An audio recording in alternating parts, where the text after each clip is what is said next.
మన దేశంలోని అత్యధిక అక్షరాస్యత ఉన్న రాష్ట్రం అనగానే కేరళనే గుర్తొస్తుంది ఎవరికైనా. అక్షరాస్యత విషయంలోనే కాదు, ఆరోగ్య వసతుల పరంగానూ అది అగ్రశ్రేణి రాష్ట్రమే. కానీ ఇదంతా కేరళ మైదాన ప్రాంతాలు, ఇతర పట్టణాలు, నగరాలకే పరిమితమైన ప్రగతి. కేరళ గిరిజన ప్రాంతాలది ఈ విషయంలోని అధోగతి. ముఖ్యంగా అక్కడి అట్టపాడి గిరిజన ఏజెన్సీ ఆరోగ్య సూచీల పరంగా దేశంలోని వెనుకబడ్డ ప్రాంతాల్లో ఒకటి. అటు పోషకాహార లోపము, ఇటు శిశు మరణాలు చాలా ఎక్కువ అక్కడ. ప్రభుత్వం ఎన్నో పథకాలు తెచ్చినా వాటిని అక్కడకు చేర్చాల్సిన వైద్య సిబ్బంది కానీ, టీచర్లు కానీ ఆ ప్రాంతానికి వెళ్ళరు. వెళ్ళినా అక్కడ ఎక్కువ కాలం పనిచేయలేరు. 25 ఏళ్ల కిందట పరిస్థితి మరింత ఘోరంగా ఉండేది.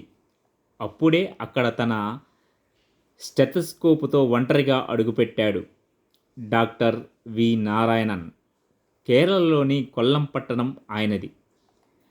తిరువనంతపురంలోని ఎంబీబీఎస్ పూర్తి చేసి పిల్లల వైద్యంలోని ఎండి పట్టా కూడా పొందాడు. నగరాల ప్రాక్టీస్ పెడితే తిరుగుండదని అందరూ సలహా ఇస్తుంటే తను మాత్రం కనీస వసతులు లేని అట్టప్పాడికి వచ్చాడు. ఎందుకింత విపరీత నిర్ణయం తీసుకున్నావు అని స్నేహితుడు అడిగితే, స్వామి వివేకానందుడిచ్చిన మాట కోసమేనని చెప్పేవాడట. ఆయన నీ దగ్గర మాట తీసుకున్నారా అని ఎగతాళి చేస్తే, నేను ఎంబీబీఎస్ చేసేటప్పుడే ఆయన బోధనల ప్రకారం నిరుపేదలకి సేవ చేస్తానని హామీ ఇచ్చాను అంటాడు. అది విని స్నేహితులందరూ నవ్వుకుంటారు. ఏదేమైతేనేం 2001లోని అట్టపాడిలో అడుగుపెట్టాడు నారాయణన్. ఆధునిక విద్యలెవరూ అప్పటిదాకా అడుగుపెట్టని గూడెలకే వెళ్ళాడు నారాయణన్. అక్కడున్న ఏకైక ప్రభుత్వ ప్రాథమిక కేంద్రంలోని వాలంటీర్గా చేరి జీతభత్యం ఏమీ లేకుండానే 3 ఏళ్లు పనిచేశాడు. ఆ ప్రాంతంలోని మొదటి సిజేరియన్ ఆపరేషన్ చేసిందే ఆయన. 2003లో మొబైల్ మెడికల్ యూనిట్ పేరుతో ప్రతి గూడానికి వెళ్ళి చికిత్స అందిస్తూ ఉండేవాడు. నారాయణన్ పడుతున్న శ్రమ చూసి అతని మిత్రులు కొందరు తోడుగా వచ్చారు. వాళ్ళందరూ కలిసి 2004లోని అట్టప్పాడిలోని అగలి అన్న ప్రాంతంలోని స్వామి వివేకానంద మెడికల్ మిషన్ని ప్రారంభించారు. దాని కింద మొదట ₹10 ఫీజుతో ఓ చిన్న డిస్పెన్సరీ మొదలుపెట్టారు. అదే తర్వాత 10 పడకల ఆసుపత్రిగా మారింది. అలా 30, 50 అంటూ పెంచుకుంటూ ప్రస్తుతం 120 పడకల ఆసుపత్రి అయ్యింది.